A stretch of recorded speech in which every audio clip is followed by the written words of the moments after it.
Good morning বন্ধুরা, শুভ সকাল। আর আজকের হচ্ছে রূপাঞ্জনা ফ্যামিলির পক্ষ থেকে তোমাদেরকে অনেক অনেক ভালোবাসা। আর ব্লগটা কিন্তু তোমরা পুরোটাই দেখতে থাকবে, একটুও কিন্তু স্কিপ করবে না।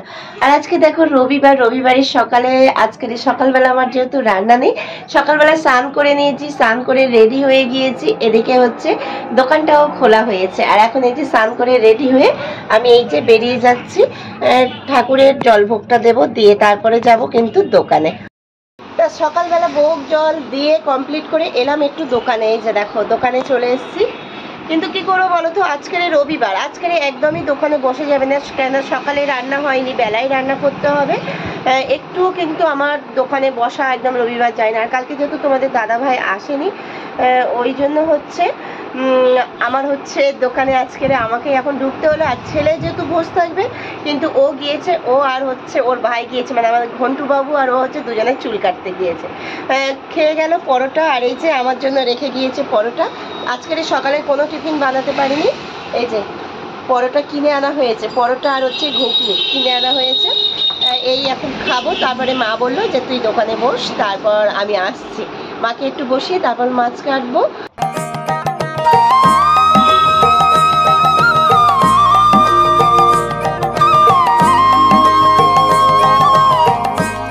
এই যে দেখো আমার মাছ কাটা পুরো কমপ্লিট হয়ে গিয়েছে। এদিকে চিংড়ি মাছটা কেটে নিয়েছি, এদিকে ইলিশ মাছও কাটা হয়ে গিয়েছে। কিন্তু এতটা ইলিশ তো করবো না, যেহেতু ইলিশটা অনেকটা বেশি, তাই কিছুটা ইলিশ হচ্ছে আমি ফ্রিজের মধ্যে রেখে দেবো। আর মাথা দুটো হচ্ছে কচুর শাক দিয়ে করবো, জানো তো। আর 4-5 পিস মতো রেখে দেবো, যেহেতু ওটা হচ্ছে অন্য দিন, মানে সামনের দিন, কিংবা সামনের দিন আবার কৌশিকী অমাবস্যা খেতে নেই, খাবো না, তারপরের দিন হয়তো হবে।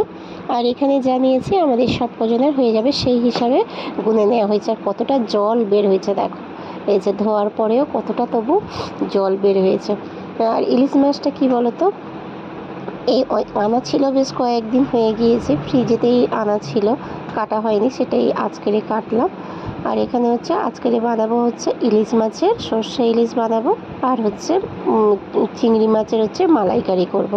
আর এই বাকি ইলিশটা হচ্ছে রেখে দেবো, এটা হচ্ছে ফ্রিজের মধ্যে রেখে দেবো। আর এদিকে হচ্ছে এখন কি বলতো, চিংড়ি মাছের মালাইকারি কিংবা ইলিশ সর্ষে ইলিশ করতে গেলে রান্নাটা করতে অনেকটাই কম সময় লাগে, কিন্তু হচ্ছে এটা জোগাড় করতে অনেকটাই সময় লাগবে। আর আমাকে তো সমস্ত কিছু একাকেই জোগাড় করতে হবে। আর এদিকে হচ্ছে দোকানেও ওদিকে খোলা আছে, ছেলে গিয়েছে চুল কাটতে। কিন্তু কি করব কিছু বুঝতেই পারছি না, অনেকটাই বেলা হবে আজকের রান্না করতে, প্রচুর বেলা হয়ে যাবে। হলেও কিছু করার নেই, কেননা একাকেই তো সব দিকে সামলাতে হয়। তো এই যে রান্নার জন্য সমস্ত কিছু আমি এই যে দেখো জোগাড় করে নিয়েছি। এখানে নিয়েছি মাছ, চিংড়ি, আর এই যে আবার নারকেলটাকে ভাঙলাম, নারকেলের দুধ বের করলাম।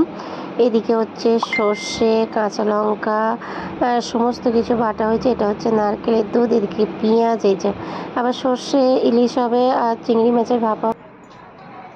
তা রান্না আমার কমপ্লিট বন্ধুরা, একদম রান্না বান্না কমপ্লিট, এখনো পুরোই কমপ্লিট বলতে পারো। এখনো বেশ কিছুটা গ্যাসের উপর থেকে নামানো হয়নি, ভীষণ গরম হচ্ছে, প্রচণ্ড গরম পড়েছে জানো তো, অতিরিক্ত গরম।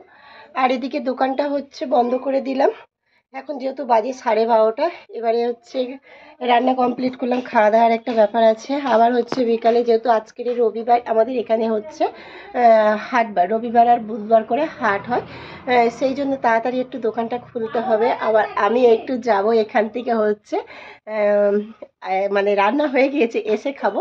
যাব এখন হচ্ছে একটু পার্লারে যাব, ঠিক আছে। কেন অন্য সময় সকাল টাইমে বিকেল টাইমে একদমই সময় হয় না, সকালে এই কাজ করতে করতেই তো আমার সময় হয়ে গেল। আর এখন এই দুপুর টাইমে চট করে গিয়ে তাহলে খালি থাকবে, আর নইলে তোমার হচ্ছে তখন গেলে হচ্ছে বিকালবেলা গেলে অনেকটা ভিড় থাকে, এদিকে দোকানে বসার মতো কেউ থাকে না। আর এখন হচ্ছে আমি হচ্ছে রান্না করছিলাম সকালবেলা, সেই জন্যও যেতে পারিনি।